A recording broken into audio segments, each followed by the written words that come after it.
Hello dear students, welcome to the lecture 2 of Object-Oriented Programming. Let's open the lecture 1 first and start the lecture 2 after a quick recap. Okay, so in lecture 1,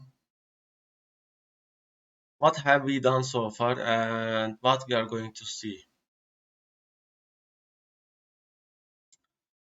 I'm opening it. You can also always download it from GitHub repository. I think I have shown you how to download it.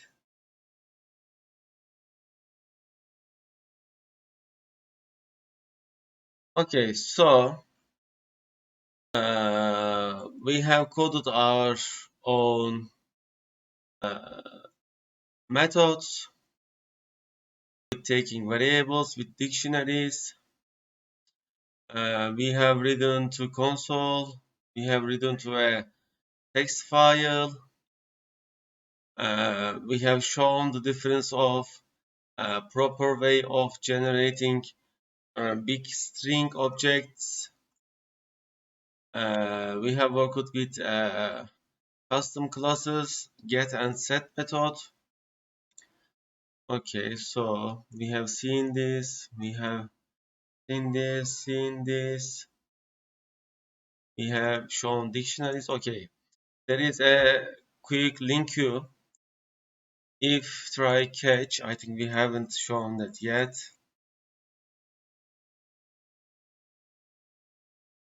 Okay, we have shown the if but no try and catch. Method extension, string formats, user-defined class, try, parse, throw argument, exception. Okay. So I am going to compose a new project and continue with it.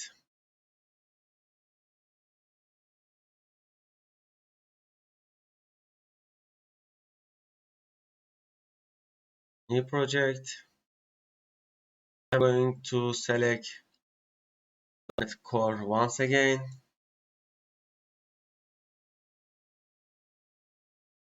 Okay, another console app .NET Core. You see this is C# and this is Visual Basic. We are using C# as you can see. I'm going to select the folder and I'm going to select our object-oriented folder. Okay, and I'm going to name it as lecture 2. Alright, I'm going to enter button and it's composing the project.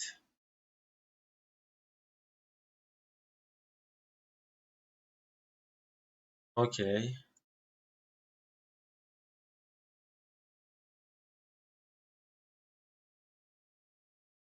Okay, so lecture 2 folder is generated and the project is ready. Alright. So let's start with a dictionary. And what kind of example should we make?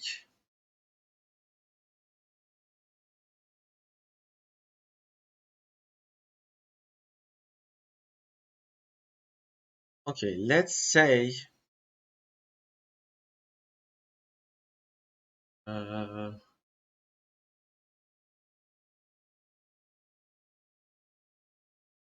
okay.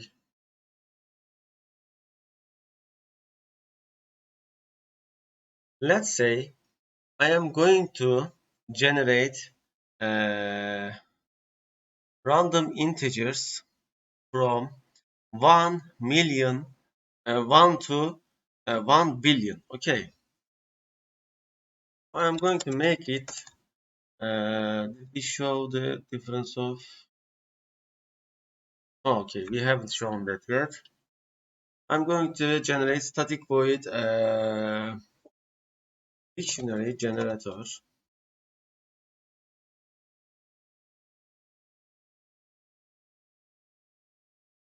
Okay, so this dictionary generator will use a private dictionary,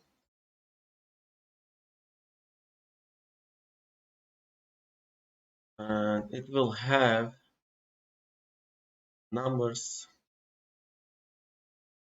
and it will have, let's say, it will hold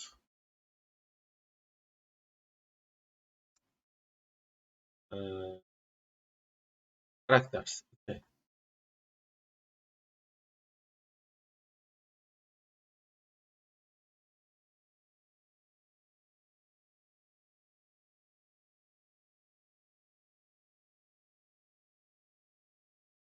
So can I currently add a parameter to this dictionary? And let's see, can I edit or not?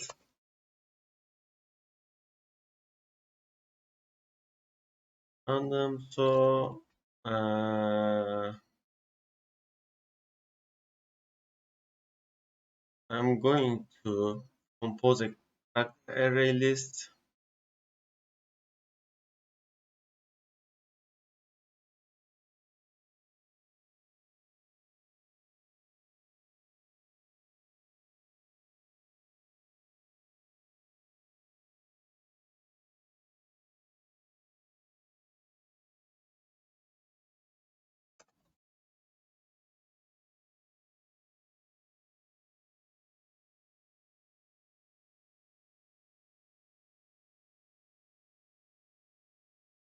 And so not this.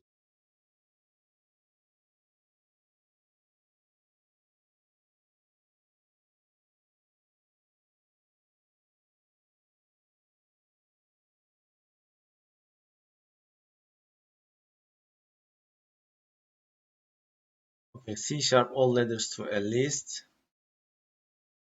Okay, I think this can be done. Or yeah, this is, I think, better.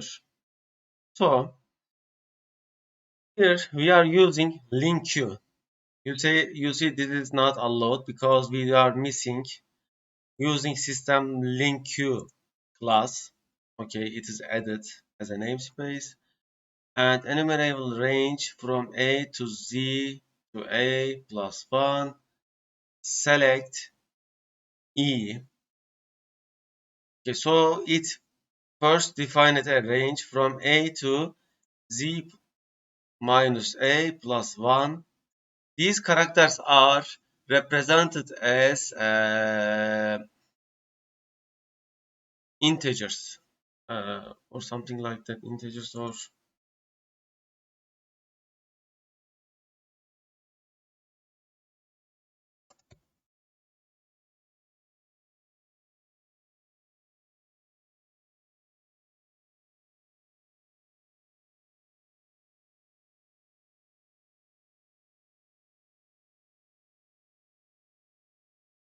yeah, they are internally represented by a number, and they are consecutive numbers. That is how we can define like that. Okay. So, and with select command, this is a LinQ command. It is selecting every object generated here by E parameter, and it is converting that to character. This is explicit object defining, and it is then going to a list, not an array, because we are using list. And for 1 million,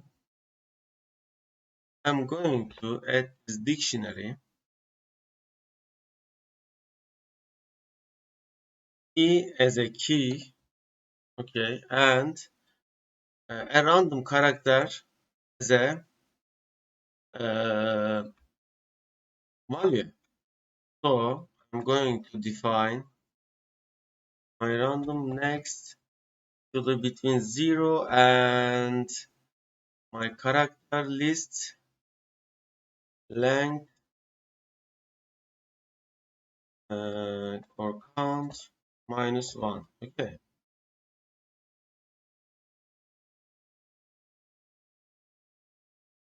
and it requires me to have a character. Okay, next -1 and here. Okay, so you see currently it is not working. Why? Because an object reference is required for the non-static field, method, or property. Currently, this is a non-static field. Therefore, I have to either initialize it or make it static. Okay, so I am going to make it static, and it will still say, oh, it will not give me an error at the moment. However, when I run it, you will see it will generate an error. Okay. I am calling the method, I am running it. You will say that it is a null and you cannot edit because it is not initialized. Since this is an object and it is static, I have to initialize it somewhere. Okay, object refers not to send an instance of an object. So what I'm going to do is I am going to initialize it by new dictionary string. So now it is initialized when the application is when this method is first time called. Oh no, this is initialized after the constructor of the software. So perhaps we may put bug to see when it is called. I'm going to run it.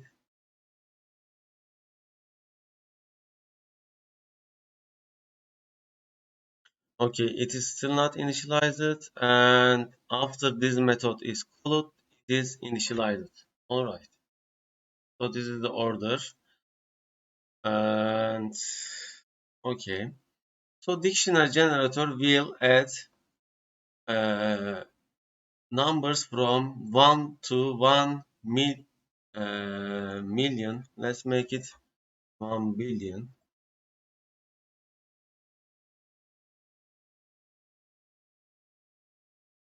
Let's make it int max.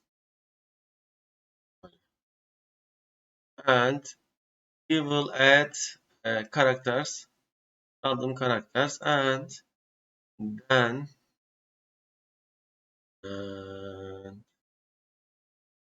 I will use console read line. Okay. I will say that console write line is type a number to see its randomly assigned character. Okay, and then I'm going to read line as line, and then I will console write line your. I'm going to use this. This will allow me to have uh, inline object usage in strings. You can watch the introduction to programming videos to have more idea about it. I am explaining that your entered number is and its randomly assigned character is. Okay, I'm going to use it as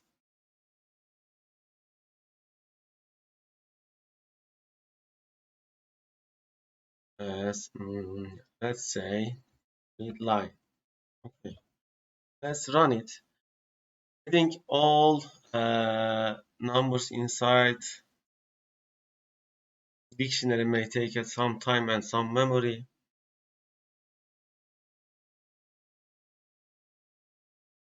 Yeah, it may even give me some memory error.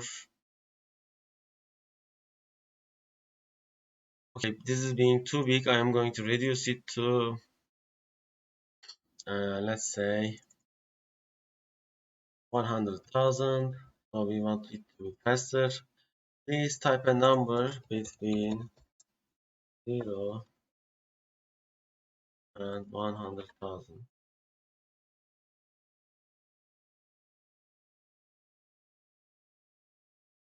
Okay, I'm going to type like this. Your entered number is 3254 and its random assigned character is V.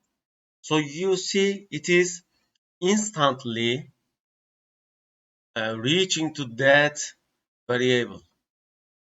Let's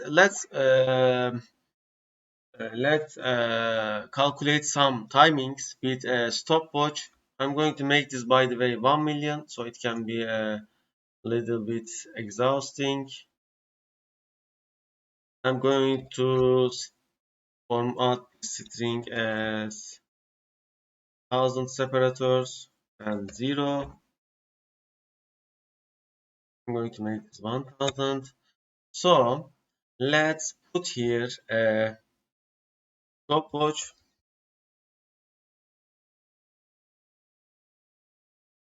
Sorry. Equal to new stopwatch.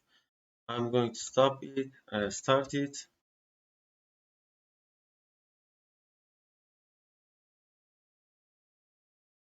I'm going to stop it, and I'm going to write um,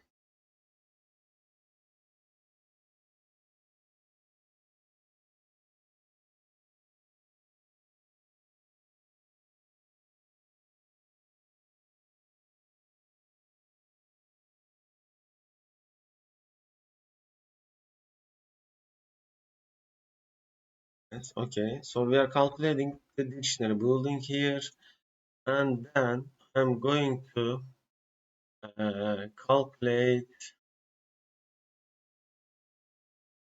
Oh, currently this is not working because toString method can have a string format from numbers.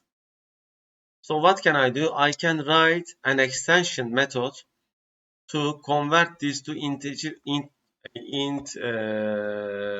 32. You see, there is no toInt method right now. So I'm going to write an extension method. Okay, I'm going to add here a class. I'm going to make it a static extensions. I'm going to make it public static plus extensions, and it will be public static string. So it will be public, it will be static, and it will return string. It will take this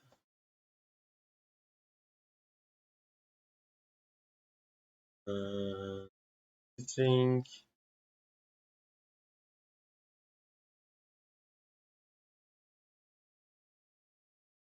I need to type its name to 32, and what will it do?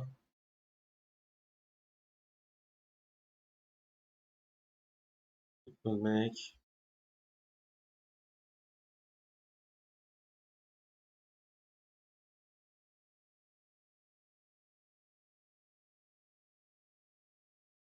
so this try parse ensures that never throws an uncatched error. Okay, so this is the proper way of doing it. Return.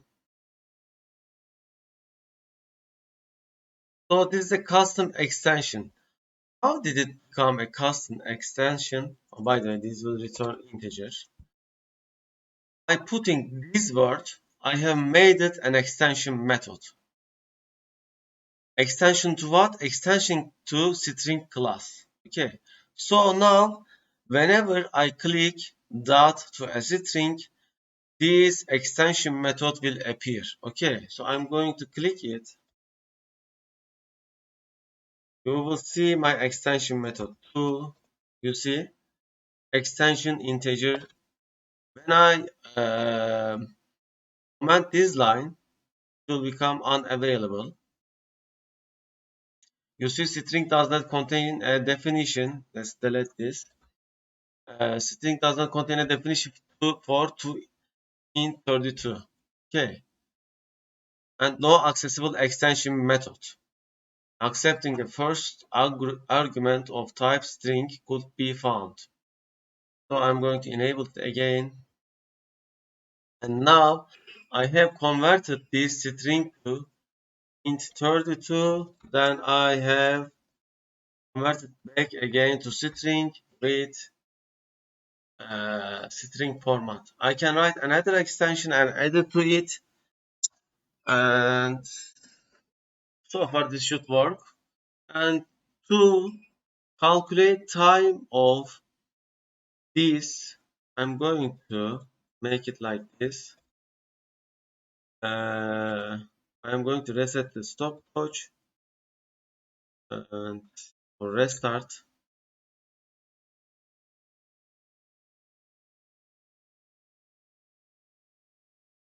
So what does restart do? Stops time inverted measurement, resets the elapsed time to 0 and start the measuring again. So you have to reset the stopwatch to use it again. Okay. I'm going to assign var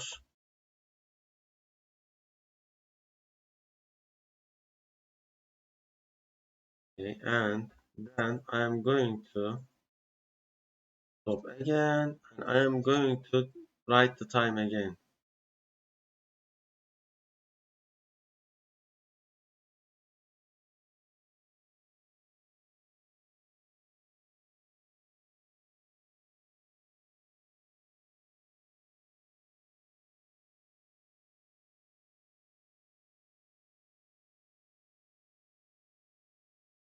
Okay, so dictionary we are having an indexed like a table. We are having an indexed structure, and so with its index it is able to find values of keys immediately. Let's run it.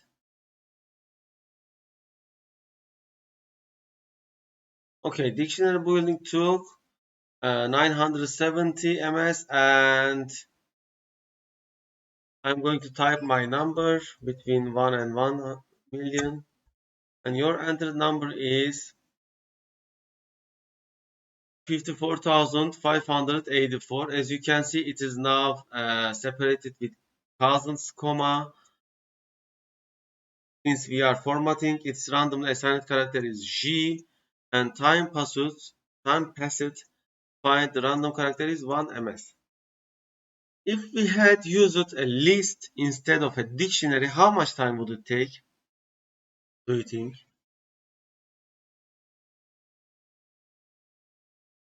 Or an array? Let's calculate that as well. Okay, so we have shown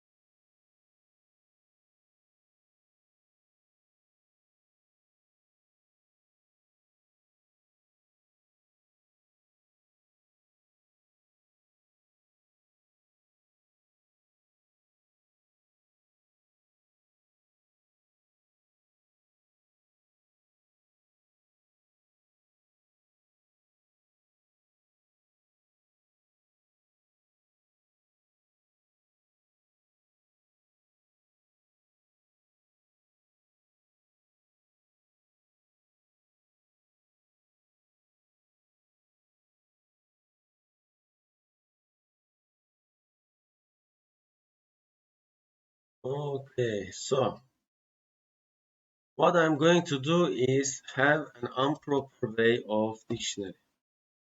And to do that, I am going to use a list. So this list will have what? Keys and values, right?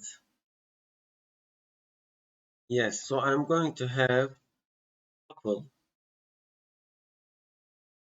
and this tuple will have integer as key and char as value. Okay, list in proper way.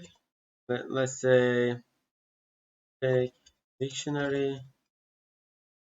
Okay, I'm going to initialize it. So this is not static, and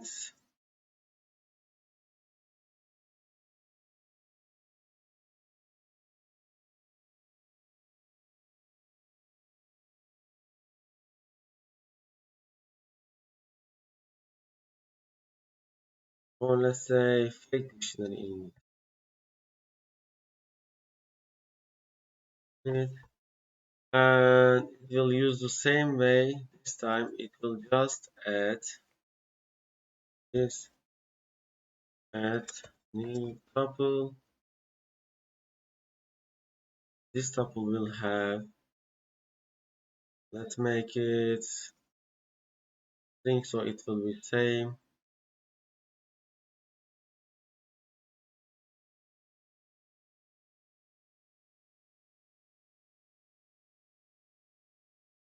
And this. But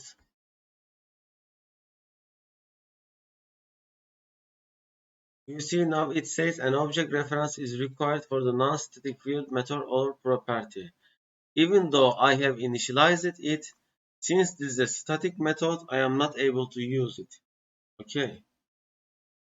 So if I make it static, it will work here as well, and as well as I can access static variables from other classes, and I will show that in future lessons.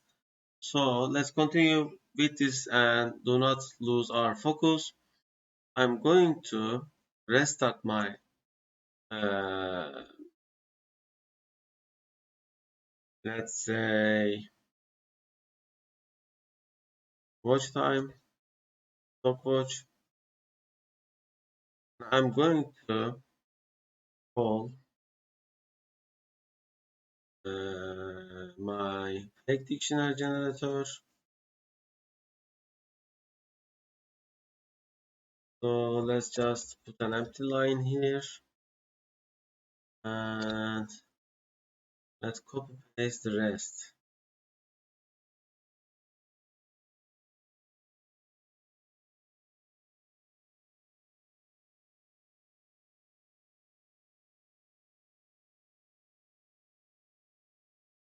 And I need to remove this, and I have to remove this as well. This time I have to scan this list to find I need to scan this list to find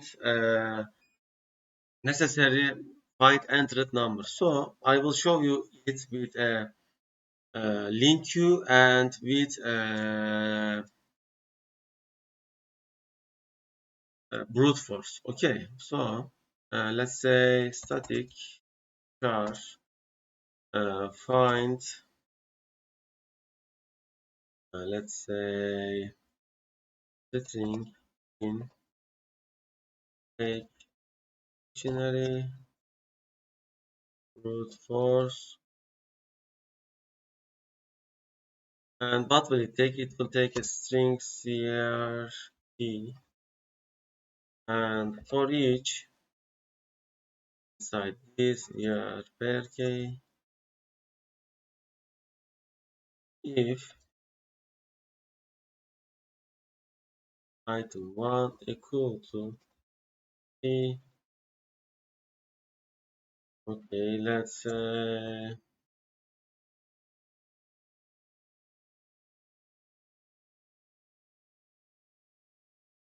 let's make it like this.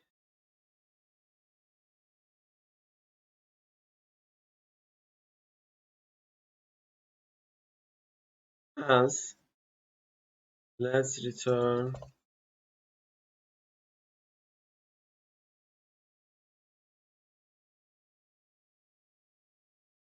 So return null is not accepted, so I'm going to just return an empty character. It is also not accepted. Let's return 0. So what I am doing is I am iterating all of the variables inside this list to find the key I am looking for and return its value. Okay. So what I'm going to do is call this and provide readline, and then character is time person to find random character with brute force fake dictionary research. Let's put here a new line. I'm going to put new line, or alternatively you can type like this. It is also even better. New line. Okay. And let's see. So we are doing our first dictionary, third, and fake dictionary building took only 426 ms because when building a list, it just adds the numbers. It just adds the objects. It doesn't construct an index. That is why it is faster to construct. However, when I type the same number, find, it took 2 ms. So currently we are not able to. It took 2 ms because 300 and 3422 is in the let's say very first is in the very first is in the beginning of the list. So let's run again and I will show you what I mean. This time I will look number that is at the very end. Let's say okay. It find that one in 1 ms. I will put here a new line as well so we can see better. This time I will use just this. So you see the both of them as a usage. Okay. Okay, it took 3 ms to find it, and this time let's see the difference. Okay, it took 27 ms. You see it is now 9 times. And if I make it bigger, the difference will be bigger. Instead of this, I'm going to define a number here.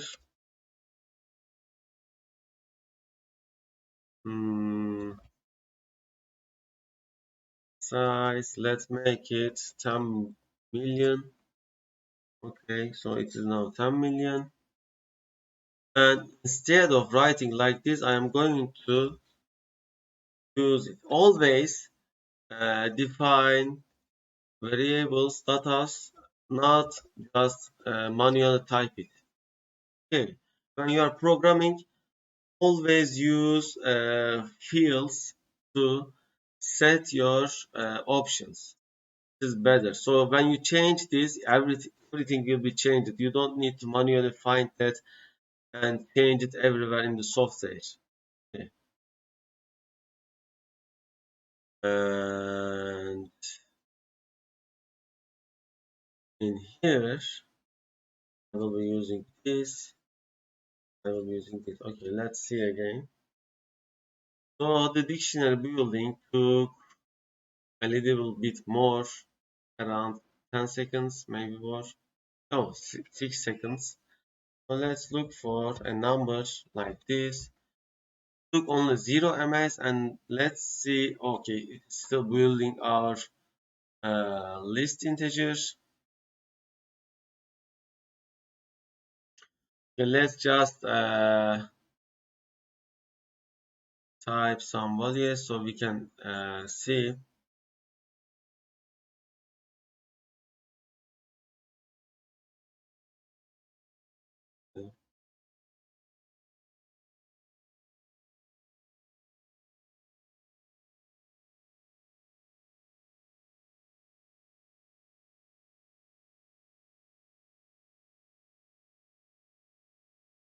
Here.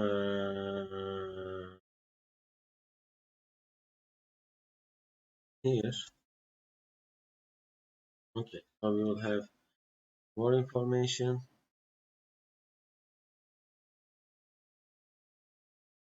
Oh, why it is not written?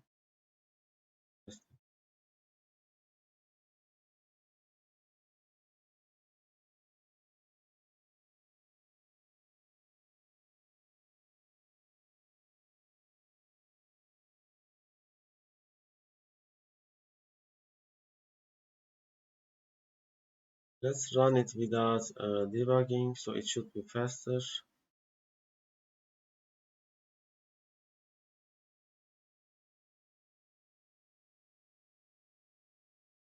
Okay, this is so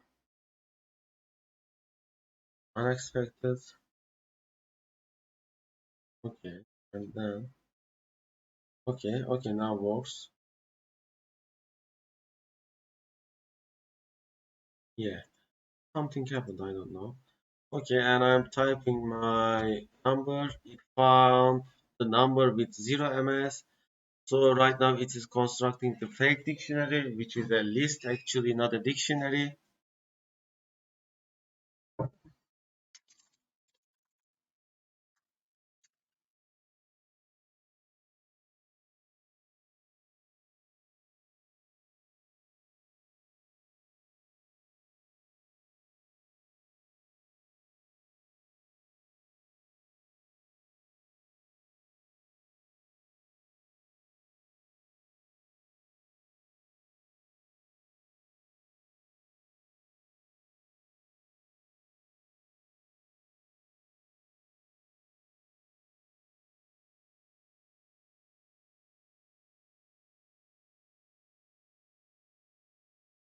It is still building.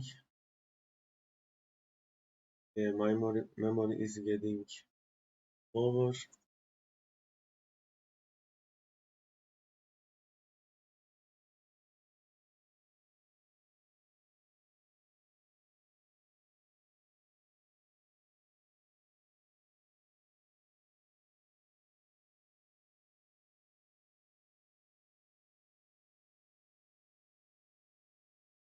Interesting. It is taking much longer.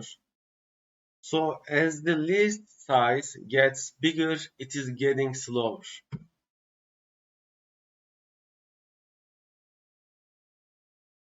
Let's run it without debugging mode. So if it is not in debug mode, it is faster. It was taking too long. I'm going to run it without debugging.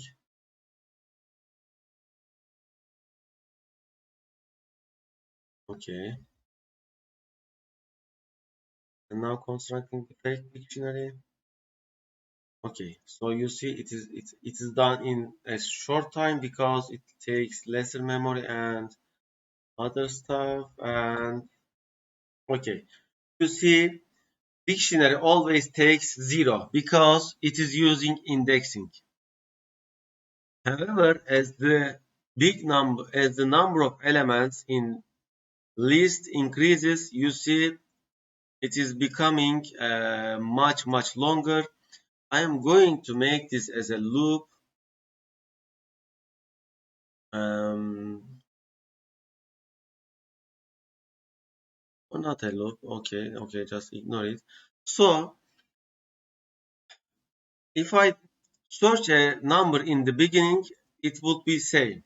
What I mean is, let's say I'm just looking for 22 and I'm looking for, 12. You see, they are both taking 0 because in the list we are starting from beginning and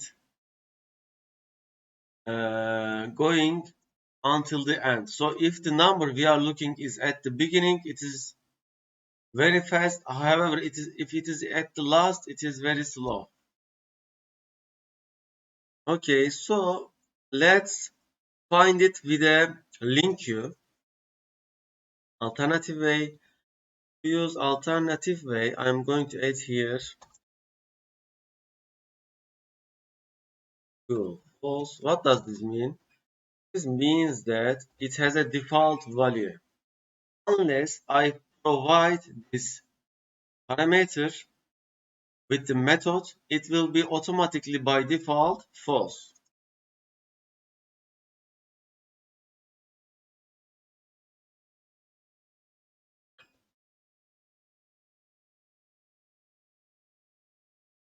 So I will call here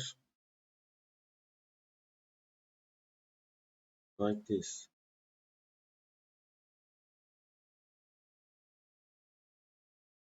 And let's use true if I'm going to say false.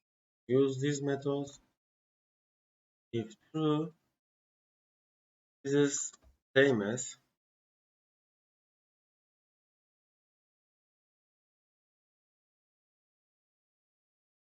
So these two are same. Okay. And these two are same. Okay, this time it will use return or yeah return. Let's make it return.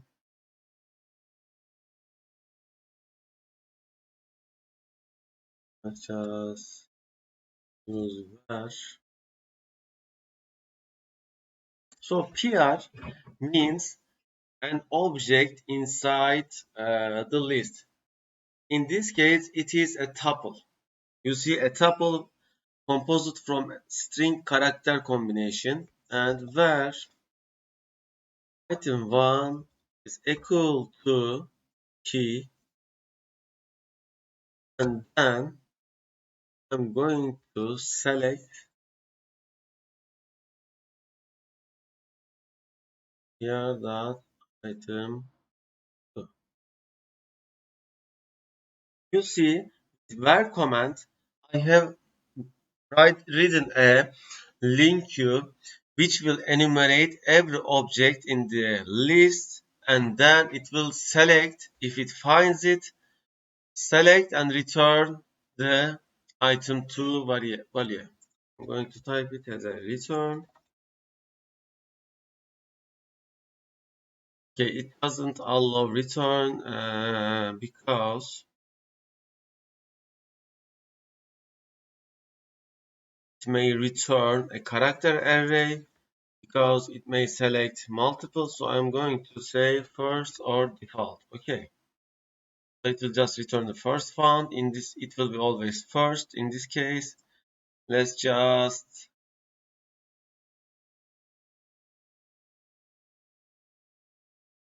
reboot the application and start without debugging.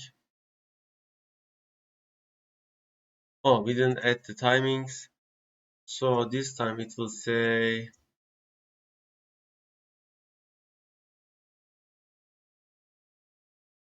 with LinQ dictionary search. Okay, I'm going to reboot the solution.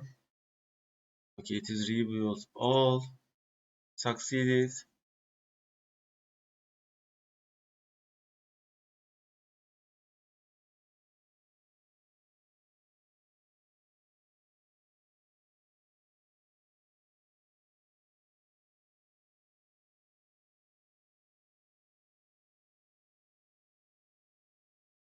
So LinQ took a little bit more time than brute force search. It seems like LinQ is not much optimized. In this case, however, if we make iterations, I wonder will it make any difference. So let's iterate this like 5 times, and let's see if there's any improvement. Okay, so it will be done 5 times for testing purposes. I'm going to rebuild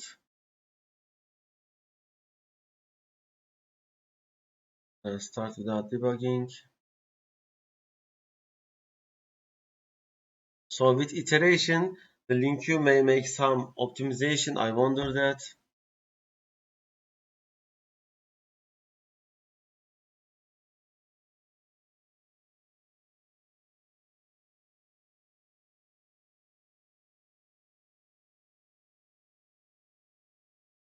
Okay, so this number is an invalid number. It doesn't exist in the dictionary. And so it returns 0 or empty. And it is taking, okay, after the iterations, taking lesser time. Yeah, brute force search looks like better than LinQ search. However, LinQ provides more functionality. As you can imagine, it may select multiple. However, seems like for each works better than LinQ selection. Okay. Okay, so what else?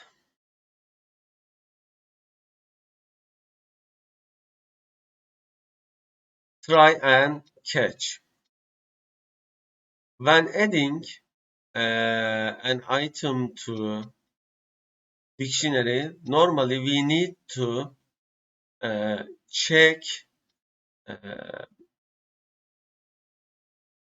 if that value exists or not. So if I make it repeating, it will throw an error.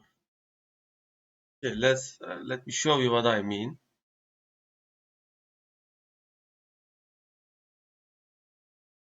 So we will get an error in a moment because that key is already added.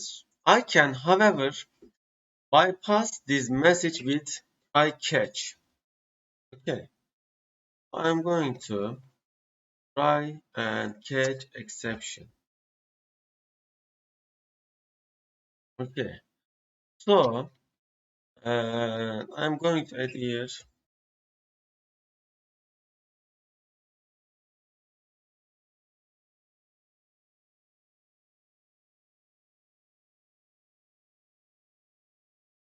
false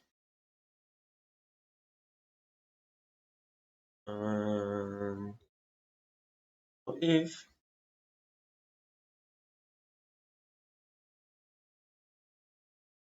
let's use access true this time equal to true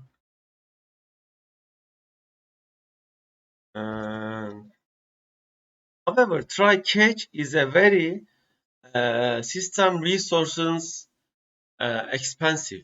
You should avoid tries and catches as much as possible. You should use them only if you are unable to calculate all the error types previously. And I will use a proper way instead of try catch. I will say if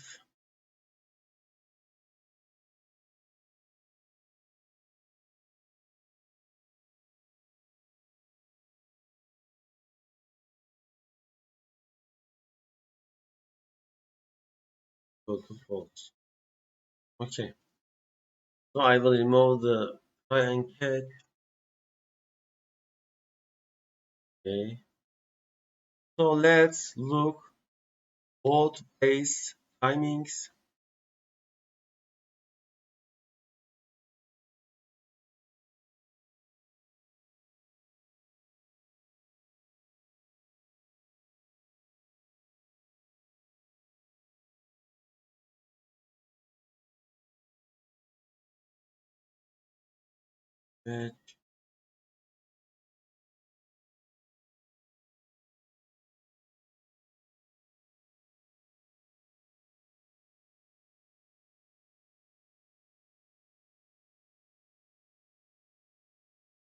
And I'm going to write here another initialization. Each time I will clear the elements of dictionary, or I may use items or here. So with clear command, it will delete, remove everything from the dictionary. And this time I will call, okay.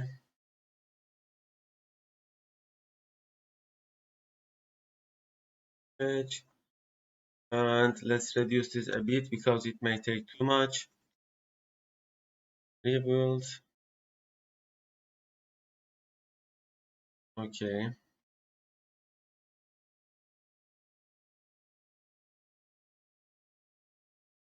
Okay, with try catch, it didn't matter at all.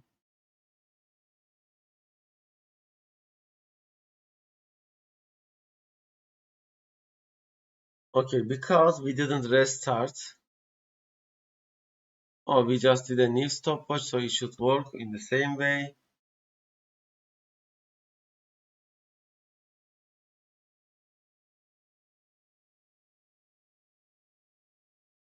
Okay, this is interesting.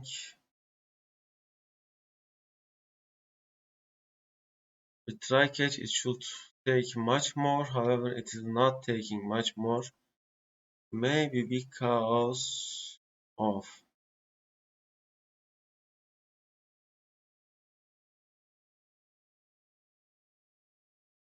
let's remove change this. Maybe because of caging, I don't know.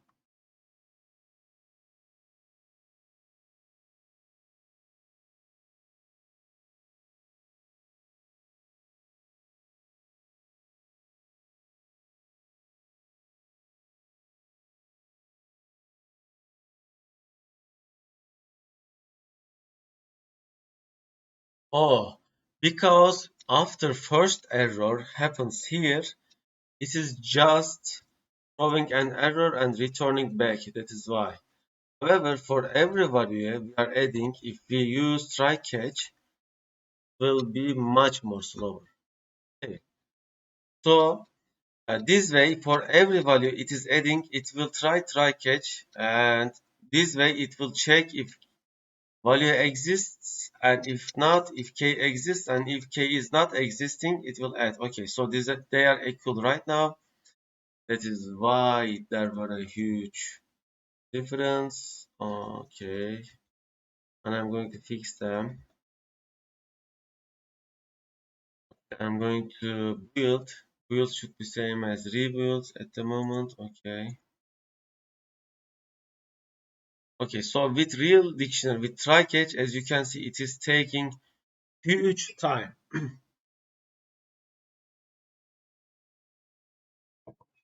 Because each time when it catches an error, uh, it is taking a huge toll on the CPU. You see the difference? So we should avoid using tries and catches if possible. Using try and catch is the lazy way. It is not the proper way of coding. However, it may be mandatory in some cases, but if we are able to avoid it, we should avoid it. Okay. And we can throw our own exception, or we can catch random exceptions or certain specific exceptions and do according to that catch. There are exception types. What kind of exceptions? Let's see. How can I find the exception types of a dictionary? Let's find it here.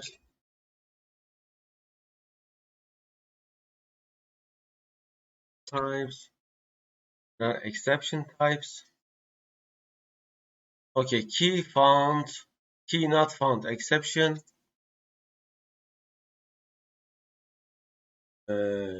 Key, okay. So here I am defining two catch methods. If key not found exception happens, it will be put here. Okay. And if any other type exception happens, it will be put there. Let's try.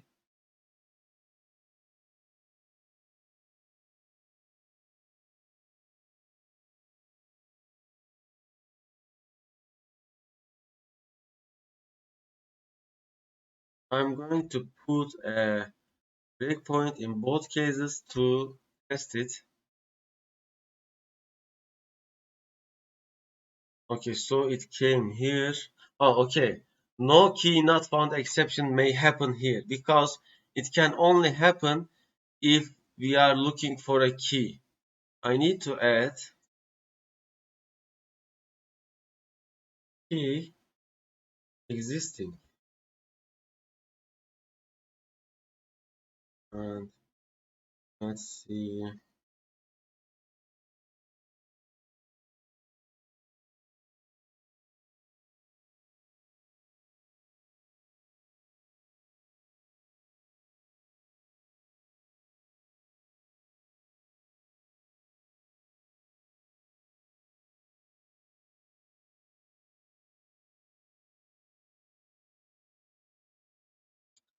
Let's read it in English.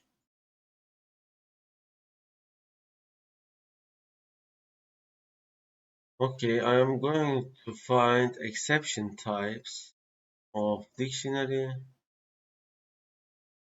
I think it was written somewhere. You see dictionary, so many extensions and maybe methods. Okay, add method and exception, argument, null exception, argument exception. Okay, so it will throw an argument exception. EA happened. And I'm going to put a breakpoint here. So I can do specific things for specific situations.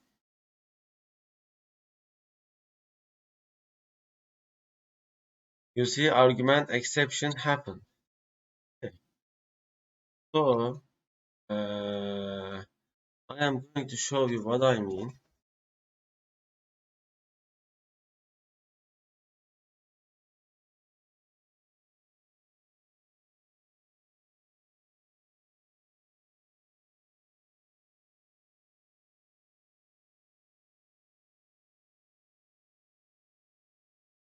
Exception happened, and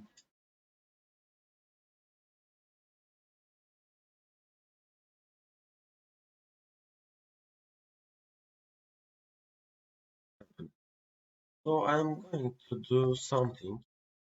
Let's say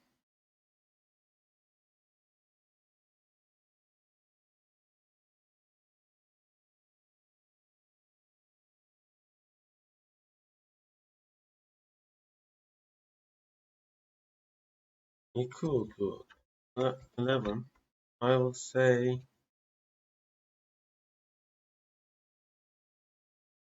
I will put here a non-existing key.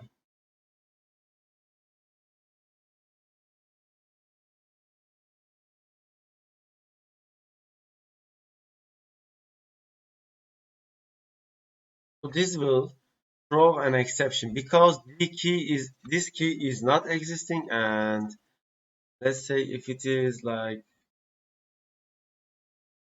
this, I will throw another exception. Throw what kind of exceptions I can throw?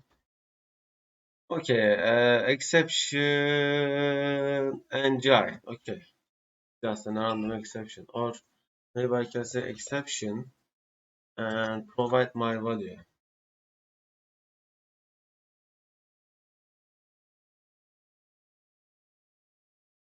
Hmm,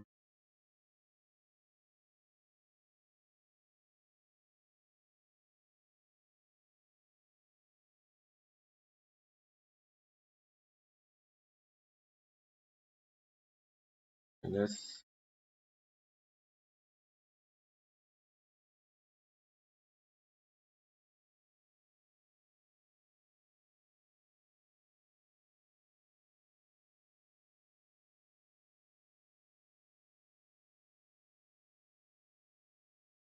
random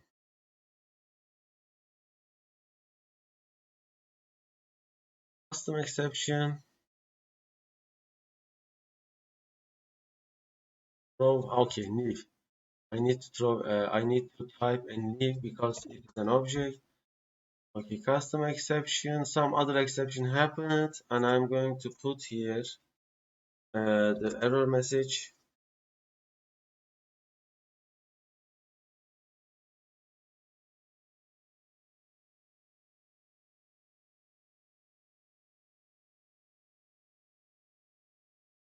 Okay.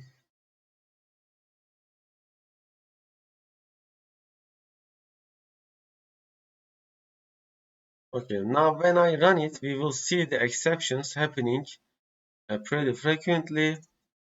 So this time this time this, and let's put a system threading thread. So this will pause the application for 100 milliseconds after each exception, so we can see them. Okay,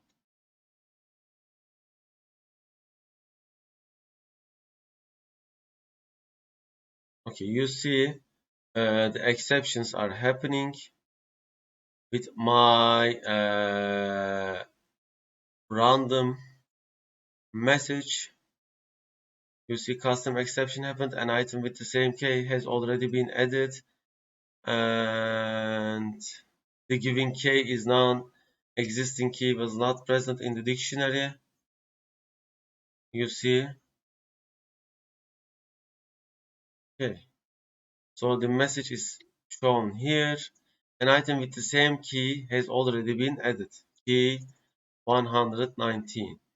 Custom exception, the exception I have thrown, and the given key, non-existing key was not present in the dictionary. Okay, so this is the way of catching each type of exception and doing things according to them.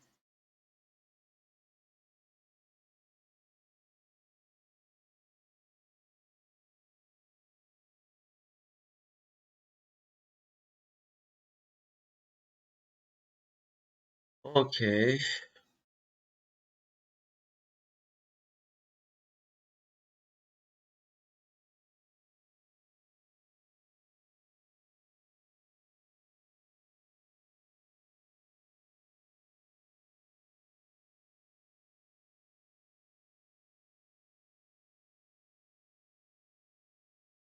okay,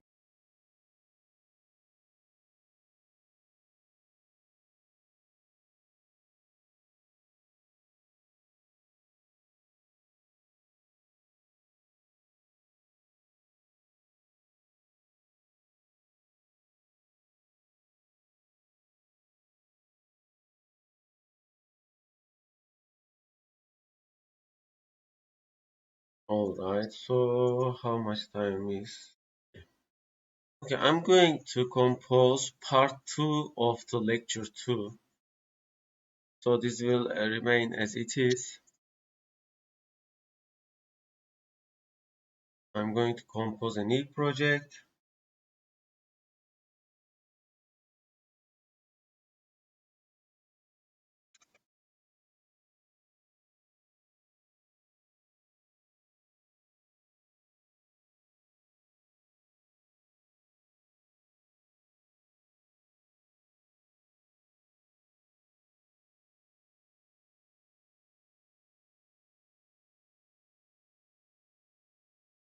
Okay, select this folder and name it as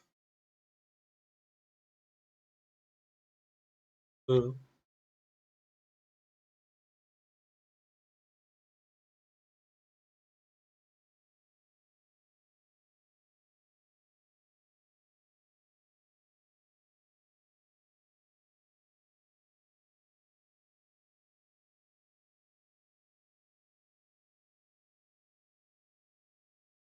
It's opening. So at this part, let's do method overloading. Okay, so what is method overload? Each method has its own signature. Okay, So I'm going to type a method.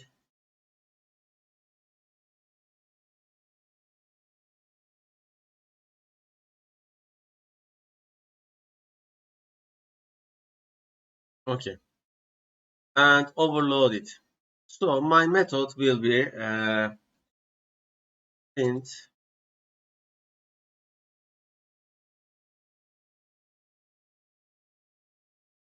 number. So what is the signature of this method? It is empty.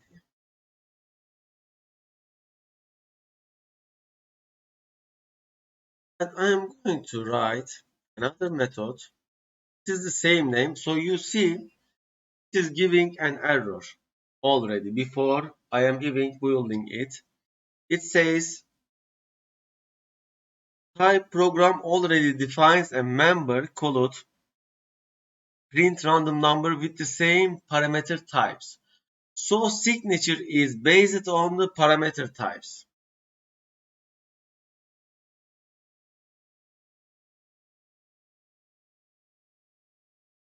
So I'm going to put this one an integer.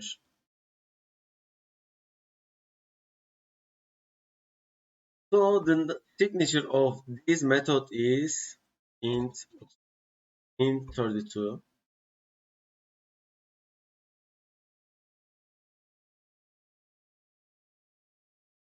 And what else I can do? I can copy paste this and give this another name. Okay. It is once again throwing an error. Why? Because changing the name here doesn't matter. It looks for the number of uh, parameters. So I'm going to put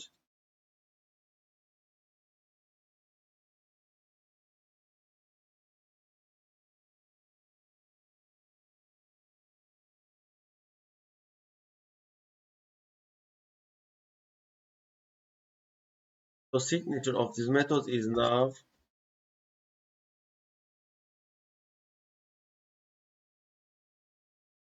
Let's say I am going to type another one.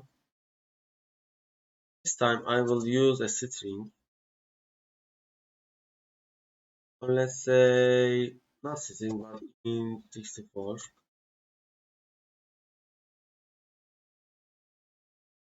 The signature of this method is now in 64. You get the idea. So, and can I use it like this?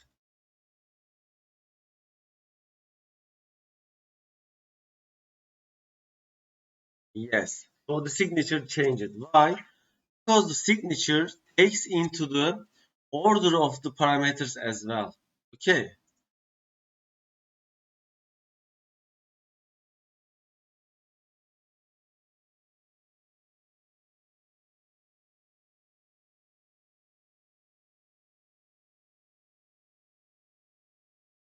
So now this is this. So it is different. You see, these and these are different. And let's say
you see each time I can define a difference.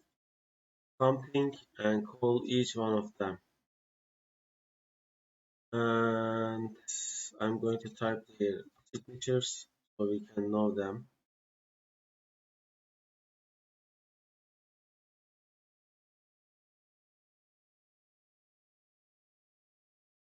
So this is called as method overloading. This is how Console.ReadLine has plus 17 overloads. You see that it shows here it has plus 17 overloads. Currently our print number has how many overloading? 1, 2, 3, 4, 5.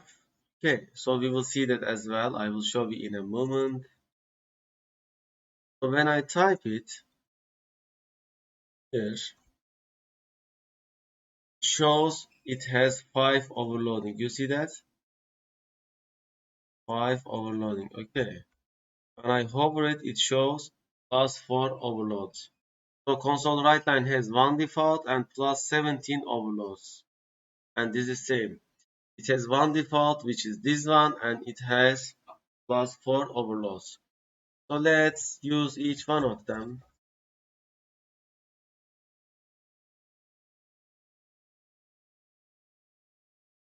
And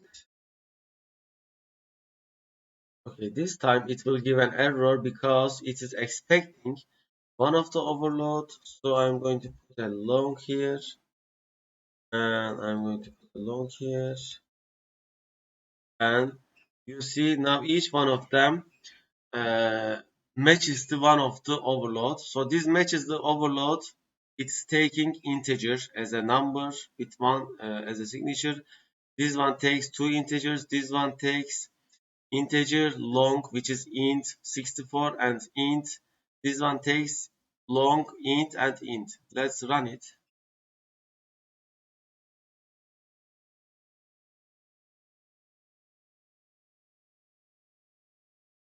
So you see this is the default. This is the read number with int 32 overload. This is the print number with int 32 and 32 overload. And these are the other overloads. Each one calls a different method with the same method name. So I am going to compose here a field and overload its get and set methods. Let's call it going to type int no, I mean prop. It's going to be implement a property top. I will set it as integers and it has get and set values. So let's define overloads for this. How was we doing?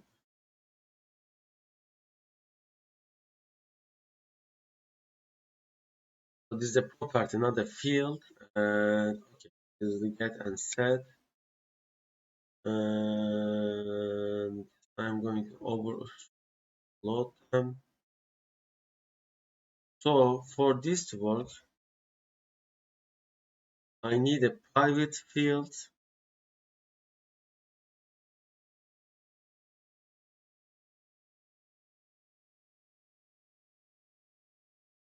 Okay, so this will return this and set this. However, this is still not overloaded. This is still default. Okay, so let's overload them. How we are going to do that?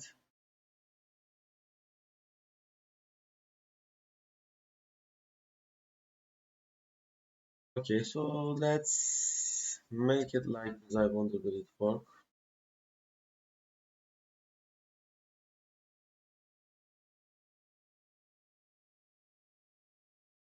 class.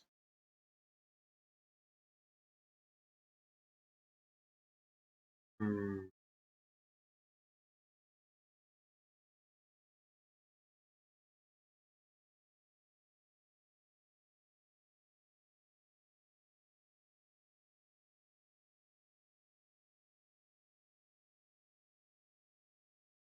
Okay, overloading.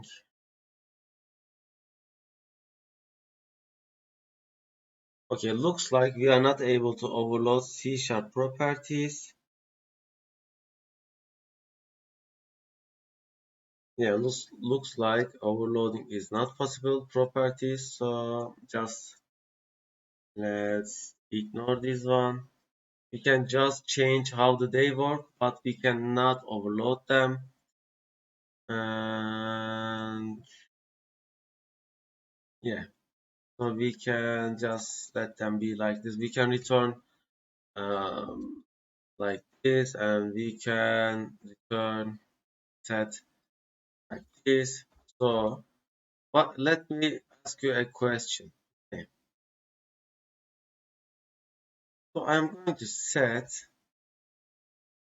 equal to 100. I'm going to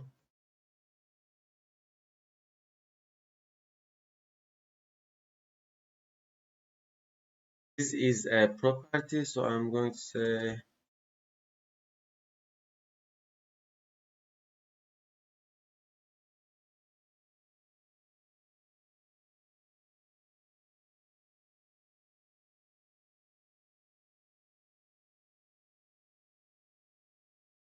oh, I am not able to use this inside static because this is not a static variable, so I'm going to set them static, same modifier type, and now I can set it. Okay, so I did set my number, this one, to 100. What would this print to the screen? Okay, let's think about that. What would it print to screen? 100 would print to the screen what? I am giving you 1 minute. Think about that.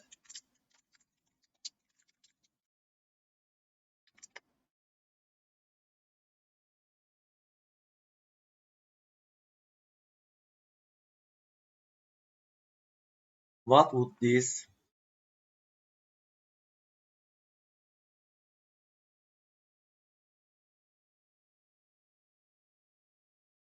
screen? Okay.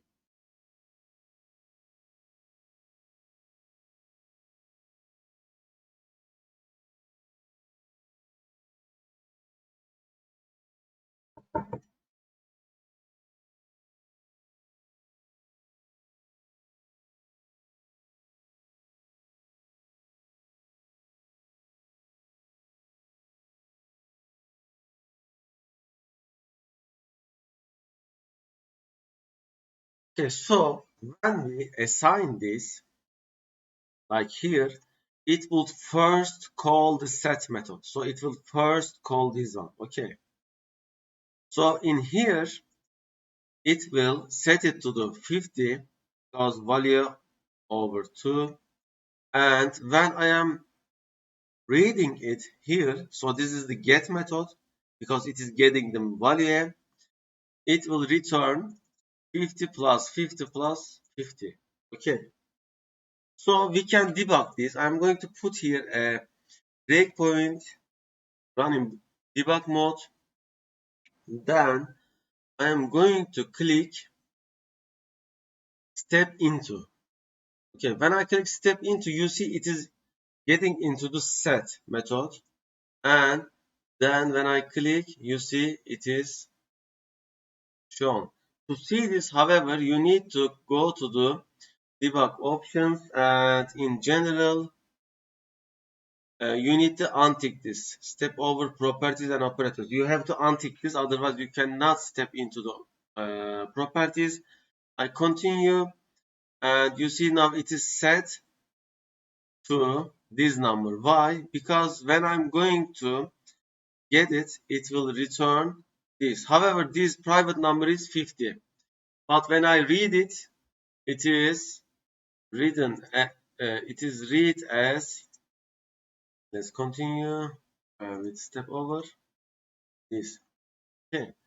So this is custom set and get method. All right.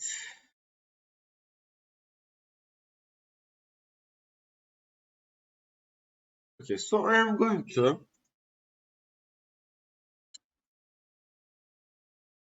Maybe I will just stop here.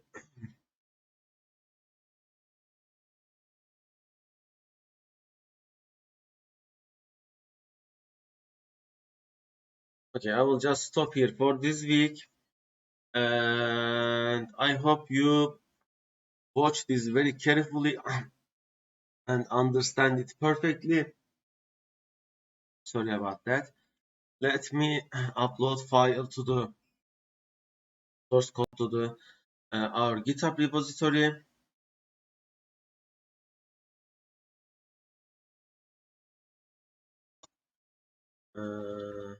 Let's okay. I'm adding every file to the GitHub repository and then I'm committing it with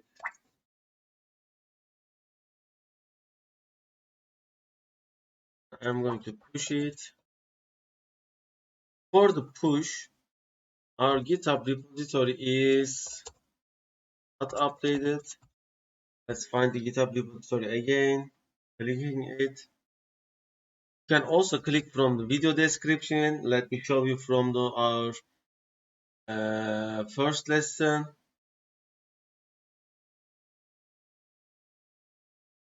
Here I click my channel. Also, please subscribe and like the videos. Open all, please. It helps to get our channel more important in the eyes of YouTube, and therefore YouTube generates automatic subtitles, which helps tremendously to us to put corrected subtitles. So I click our first lecture video, and here our GitHub repository is also linked, and other links you will see here. And also you can find from here. And when I open it, you see updated 3 days ago. You see only lecture 1 is there, and when I hit push origin master, it will push the newest changes to the remote uh, storage, which is here. And when I refresh the page,